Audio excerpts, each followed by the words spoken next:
Junior college, IIT, JEE, NEET academy, seat guarantee program. మీకు పాట reject అయిందంటే 80% తప్పు మీలో ఉంటుంది, 20% మీ తప్పు కూడా కాదు. మ్యూజిక్ డైరెక్టర్ విజన్లో వేరే వాయిస్ ఉండుండొచ్చు, అంత మాత్రాన మీరు బాగా పాడలేదని కాదు. ఈ పాట మీకు సూట్ అవ్వలేదు ఆయన ప్రకారంగా. It's his vision, it's his baby. ఇప్పుడు ఒకటి చెప్తా, ఇదే టీషర్ట్ నీకు నచ్చాలని లేదు, నీ ప్రకారంగా నీకు నచ్చలేదు ఈ టీషర్ట్, బికాస్ వేసుకునేది నువ్వు, పాట నీది అయినప్పుడు నీ ప్రకారం నీకు నచ్చలేదు, నీకు వైట్ నచ్చింది, నీకు బ్లాక్ నచ్చింది. యాక్చువల్లీ ఇది ఓన్లీ పాటకి కాదు, ఫెయిల్యూర్స్ ఫేస్ చేసినటువంటి ఎవరికైనా సరే. సో మీరు దాన్ని నాకు అట్లా అంటే నేను ఫస్ట్ వన్ అండ్ ఒకటేసారి పీక్స్లో బాధపడ్డా ఒక్క పాట పోయినందుకు. ఆ తర్వాత నాకు ఇదే మాట మా నాన్న కూర్చోబెట్టి చెప్పారు. ఇప్పుడు నేను చెప్పింది బోధి ధర్మం నాది కాదు, మా నాన్నది. ఆ తర్వాత నుంచి నేను ఏ పాట ఫీల్ అవ్వలేదు. బాహుబలిలో I lost a song because of n number of things happened. Saahore Baahubali. So Daler Mehndi గారు పాడారు. ఆ రోజు I felt very very bad అనమాట. బట్ అగైన్ డాడ్ ఆ రోజు కూర్చోబెట్టి మాట చెప్పేసరికి ఐ వాజ్ లైక్ కరెక్టేగా మనం పిసుక్కోవడం వల్లే ఇప్పుడు కీరవాణి గారు వచ్చి, రాజమౌళి గారు వచ్చి, ప్రభాస్ గారు వచ్చి అయ్యో సాకేత ఏడవకు నాన్న, లేదు నీ వాయిస్ పెడతామమ్మ అనలేరు కదా, అనరు, అది జరగదు. And it is their choice, come on, it's their baby. నేను నా వాయిస్ నచ్చాలని రూల్ లేదు. అదే కీరవాణి గారికి నేను మరి ఓం నమో వెంకటేశాయలో ఒక మంచి బ్యూటిఫుల్ క్లాసికల్ సాంగ్ ఇచ్చారు నాకు. నా వాయిస్ నచ్చడం బట్టే కదా నాకు ఇచ్చారు. So it's all about that song, about that moment. And also ఒక పాటని లింక్ చేసుకొని they'll be so many people, they'll be a director, they'll be actor, వాళ్ళ మైండ్లో వేరే వాళ్ళు ఉండొచ్చు, వాళ్ళ ప్రెషర్స్ ఉండొచ్చు. So never take rejection to heart. Never. ఇప్పుడు నమో వెంకటేశాయ చెప్పావు కాబట్టి something related to that, Yesu ప్రభు పాటలు, ఏసే నా కాపరి అనే పాట దగ్గర నుంచి నేను చాలా పాడాను. నేను క్రిస్టియన్ డివోషనల్స్, సాయిబాబా పాటలు, నేను చెప్తున్నా అదే క్రిస్టియన్ డివోషనల్స్ నేను చాలా పాడాను. ఇన్ఫ్యాక్ట్ నేను నేను వెస్టర్న్ క్లాసికల్, నేను piano I have done 5 grades from royal school of London, 3 grades of theory, and western vocals 3 grades చేశా. తర్వాత చర్చ్లో కొన్ని క్యారల్స్ కూడా పాడాను.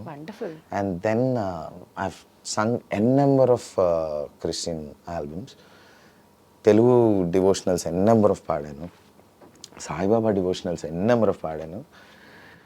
ఒకటో రెండో ఐ హావ్ సంగ్, వాటిని ఏమంటారో తెలియదు, but sung songs for Allah also, Khwaja Mere Khwaja తెలుసా నువ్వు. So it is about music. నాకైతే అక్కడ పాటకు పిలిచారు 100%. At the same time I have done n number of political songs. నేను పాడిన పొలిటికల్ సాంగ్స్ నా కాంటెంపరీస్లో ఎవరు పాడుంటారు. Again I have my lines. నిన్ను పొగుడుతూ పాడతా, పక్కన తిడుతూ పాడను. ఇది నేను పెట్టుకున్న basic rule. Might be political, it might be devotional. So పక్క మతాన్ని తిట్టనంత వరకు ఐఎమ్ ఓకే,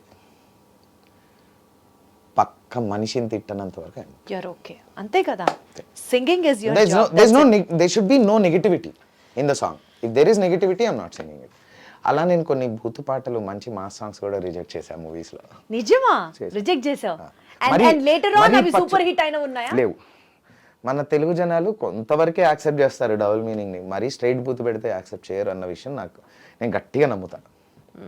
పచ్చిబూతు పాటలు ఎప్పటికైనా ఇన్స్టాలో ఏదో కొన్ని చీప్ పేజెస్లో, ఆ చీప్ పేజెస్ వరకే ట్రెండింగ్లో ఉంటాయి తప్ప బయటకు రావు. సాకేత్, నిజంగా చెప్తున్నా, ఇప్పటి వరకు నీలో ఉన్న సరస్వతికే నేను అభిమానిని, కానీ నువ్వు లైఫ్లో సెట్ చేసుకున్నటువంటి ఇన్ని వాల్యూస్, అంటే your such a valued man అని నాకు ఇప్పుడు I'm getting to know more deeper and closer about you. Over action చేయకు. నేను పొగిడినప్పుడు సీరియస్ గా, నా ప్రాబ్లం ఏంటో తెలుసా, నువ్వు పొగుడుతుంటే నా వల్ల కాదు. నాకు ఎవరు పొగిడినా అయ్యో యా ప్లీజ్ చెప్పు, ఎందుకంటే అన్ని సైడ్స్ చూసాం కదా, కాబట్టి నేను పొగిడితే నువ్వు అలానే తీసుకుంటా. కష్టంగా ఉంటుంది దీప్తి పొగిడితే. సరే పో, taking back all those things. ఎందుకంటే వీళ్ళొక బ్యాచ్, వీళ్ళొక గ్రూప్, మీకు అందరికి తెలుసు, బిగ్ బాస్ లో దీప్తి, గీత, వీళ్ళు పొగిడితే నా వల్ల కాదు వాళ్ళను. సరే, గీతతో మాట్లాడినప్పుడు తర్వాత ఈ విషయం గురించి డీటెయిల్డ్ గా. నంబర్ కావాలంటే అడుగు. అవసరం లేదు, నా దగ్గర కూడా ఉంది, నేను ఫోన్ చేస్తే ఎత్తుతుంది గీత. ఒకటి చెప్పు, నువ్వు అసలు దేవుడిని నమ్ముతావా? శుభ్రంగా. బాగా నమ్ముతావా? శుభ్రంగా. అంటే నాకు అక్కడ ఏదో బ్రాండెడ్ దే కనిపిస్తుంది, కింద పక్కన పెట్టు. హనుమంతుడు తాడు. Spiritual experiences while singing the spiritual songs ఏమైనా ఎదురయ్యాయా? నాట్ వైల్ సింగింగ్ దిస్, అంత కాదు, బికాస్ నేను పాడేటప్పుడు I just focus on the song. But otherwise musical డివినిటీకే వెళ్తాను నేను whenever I sing a song. Or అసలు ఏ ఫీలింగ్ లేకుండా పాట పాడేసి వస్తా బయటికి, రెండే. బట్ నాకు ఒక స్పిరిచువల్ ఇది ఎప్పుడు వచ్చిందంటే ఇన్ కోవిడ్ టైం, ఎందుకో తెలీదు, వన్ ఫైన్ డే సడన్గా లేచేసరికి హనుమాన్ చాలీసా నాకు అప్పటికే వచ్చు. నాకు తెలుగు వర్షన్ వచ్చు, హిందీ వర్షన్ వచ్చు, రెండు వచ్చు. హనుమాన్ చాలీసా రికార్డ్ చేయాలి అనిపించింది. సడన్గా కూర్చున్నా, హనుమాన్ చాలీసా రాసుకున్నా. దాన్ని అప్పటిదాకా హనుమాన్ చాలీసా చదువుకోవడం తెలుసు, దాన్ని స్టడీ చేశా లైన్ బై లైన్ మీనింగ్, ఎక్కడి నుంచి ఎక్కడి వరకు బ్రేక్ చేయొచ్చు. హనుమాన్ చాలీసా ఎవరైనా ఇప్పటిదాకా ఒక మోతలాగా ఫస్ట్ నుంచి లాస్ట్ వరకు అలా చదువుకుంటూ వెళ్ళిపోతారు. హనుమాన్ చాలీసాలో దెర్ ఇస్ అ మీనింగ్, దాన్ని ఒక పల్లవి, ఒక చరణము బ్రేక్ చేయొచ్చు. There is a story.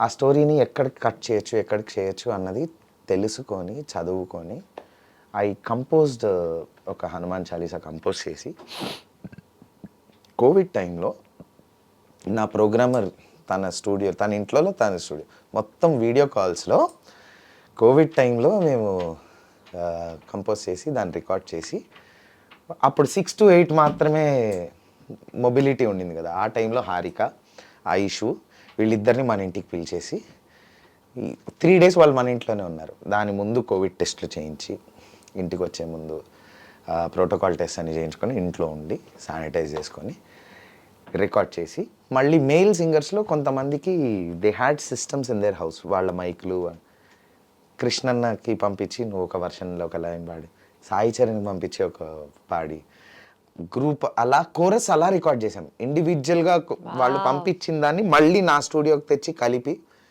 Then నేను డాడీ దాన్ని లీడ్ చేసి పాడి, చాలా రోజులు I didn't wanted to put it out, kept it to myself. I don't know why. నేనే వినేవాడిని, నేనే పెట్టుకునేవాడిని, దాన్ని అప్పుడే ఫైనల్ మిక్స్ మాస్టర్ అయిపోయింది. చాలా రోజుల తర్వాత ఎందుకో మేబీ దేవుడు అందుకనే ఆపాడేమో. చిన్నజీర స్వామి అడిగారు డాడీని, ఇట్లా ఒక పెద్ద హనుమంతుడి విగ్రహం ఆవిష్కరణ అవుతుంది హ్యూస్టన్లో, దానికి మనం ఏదైనా చేయాలి అంటే, ఇలా ఒక హనుమాన్ చాలీసా ఉంది వింటారా అని చెప్పి ప్లే చేశారంట అప్పటికప్పుడు డాడీ. చాలా బాగుంది ఇది, ఇది మనం ఆ టెంపుల్కి మన సైడ్ నుంచి ఇవ్వచ్చా అన్నారు. 100% అండి, ఇది మీకు ఇచ్చేస్తున్నాను అని చెప్పి ఇచ్చేసారు డాడీ. సో ఇప్పుడు ఆ టెంపుల్కి ఈ హనుమాన్ చాలీసా డెడికేట్ చేస్తూ, వాళ్ళు ఈ హనుమాన్ చాలీసా విన్నాక now they are constructing a fountain, musical fountain, very Hanuman Chalisa బీట్స్కి ఆ విగ్రహం ముందు ఆ ఫౌంటైన్లా వచ్చేలాగా. ఎంత అదృష్టం అసలు, ఎంత పుణ్యం. I felt down the line 4 years ఈ పాట నేను బయటికి ఎందుకు తీయలేదు, బయట ఎందుకు రిలీజ్ చేయలేదు, అంత బాగా వచ్చింది. నేను దాన్ని 8D వర్షన్ కూడా చేశాం మేము, 8D surround sound version, first time ever తెలుగులో ఎవడైనా. దేవుడు చేయించుకున్నట్టే ఇది. చేయించుకున్నాడు. ఓకే ఆగు, బాగా వచ్చింది Time పాట, వచ్చినప్పుడు నేనే పాట బాగా వచ్చింది, నువ్వు ఇప్పుడు ఇది యూట్యూబ్లో పెట్టుకు, నేను చెప్తా ఏం చేయాలో అని ఆపినట్టే నాకు అనిపిస్తుంది. కానీ సాకేత్ ఒక పక్క ఒక 1-2 months బ్యాక్ అది ఆ టెంపుల్కి ఇవ్వడం జరిగింది. ఇంకొక 1-2 monthsలో we are putting it on YouTube with a proper video, everything, with that statue, everything. I think this is the biggest miracle that I found when it comes to devotional or that bonding with God.